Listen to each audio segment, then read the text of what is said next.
Hello guys, welcome back on my YouTube channel. आपके लिए एक बहुत ही प्यारी सी स्टोरी लेकर आई हूँ, जो कि लव स्टोरी नहीं, एक मोटिवेशनल स्टोरी है। तो आप लोग ध्यान से सुनिएगा।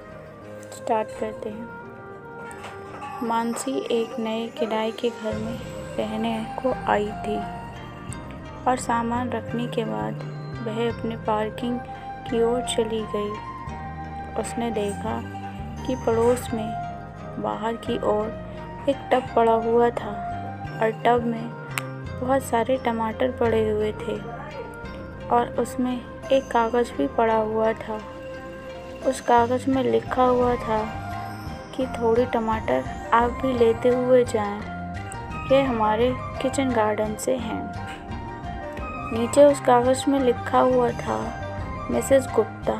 मानसी ने थोड़े टमाटर अपने घर के लिए उठा लिए, लेकिन अगले ही दिन उसने बहुत ही खूबसूरत सी चिट्ठी, जिसमें बहुत सी सजावट की थी, वह लाकर उस घर के बाहर रख दी। मिसेस गुप्ता उस चिट्ठी को पढ़कर इतना खुश हुई कि उन्होंने उस चिट्ठी को बिल्कुल घर के बाहर चिपका दिया और नीचे लिखा कि चिट्ठी लिखने वाला कौन था मुझे यह तो नहीं पता, लेकिन थैंक यू, और एक स्माइली भी वहाँ चिपका दी। मानसी जब वहाँ से गुजर रही थी तो वह चिट्ठी उसने देखी। उसके दिल में आया कि मिसेस गुप्ता को एक बार दरवाज़ा खटखटाकर वह बता दे कि वह चिट्ठी लिखने वाला कोई और नहीं बल्कि मैं थी। लेकिन मानसी बड़ी शर्मीली सी थी और उसने ऐसा कुछ नहीं किया।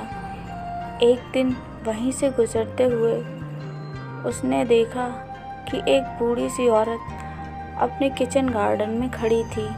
उसने अनुमान लगाया कि शायद यही मिसेस गुप्ता होंगी।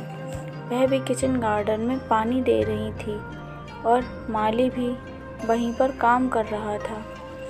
जब दोनों की नज़रें मिली तो मानसी ने कहा कि आपका घर बहुत खूबसूरत है और आपका गार्डन भी बहुत ही खूबसूरत है। वह औरत और कोई नहीं बल्कि मिसेस गुप्ता ही थी, जिन्होंने कहा, हाँ, मैंने यह मेरे पति के लिए बनवाया था। वह तो अब नहीं रहे, लेकिन अभी ऐसा लगता है कि सिर पर ही खड़े रहकर कह रहे हों, मेरे किचन गार्डन का ध्यान रखना। बस उन्हीं की याद में इस किचन गार्डन में लगी रहती हूँ। मानसी ने उनसे बात करके चहकती हुई वहाँ से चली गई।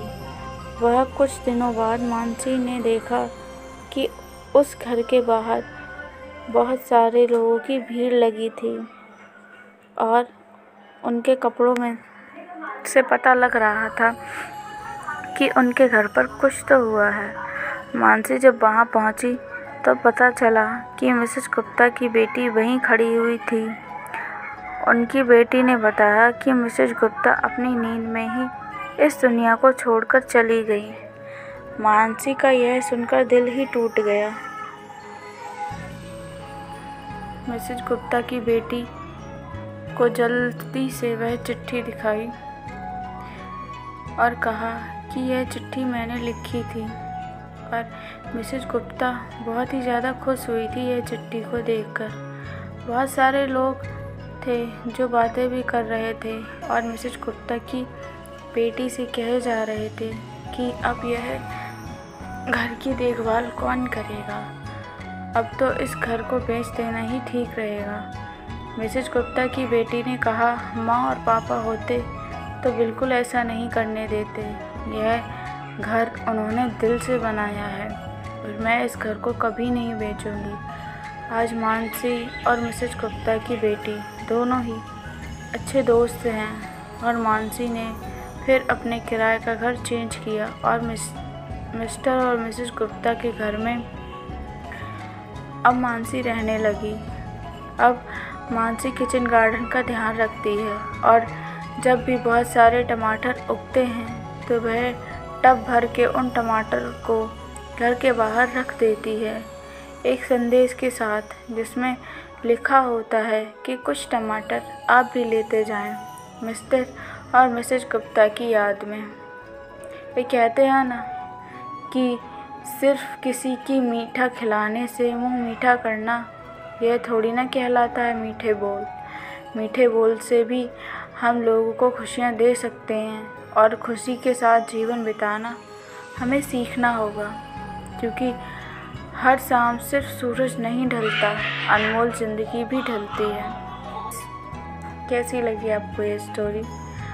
कमेंट बॉक्स में ज़रूर बताना। और अगर आप अपनी कोई स्टोरी हमारे साथ शेयर करना चाहते हैं तो आप अपनी स्टोरी मुझे मेरे इंस्टाग्राम पर सेंड कर सकते हैं। मुझे आपकी स्टोरी सुनाने में बहुत खुशी होगी। तो मिलती हूँ एक नई स्टोरी के साथ। तब तक के लिए bye bye and take care.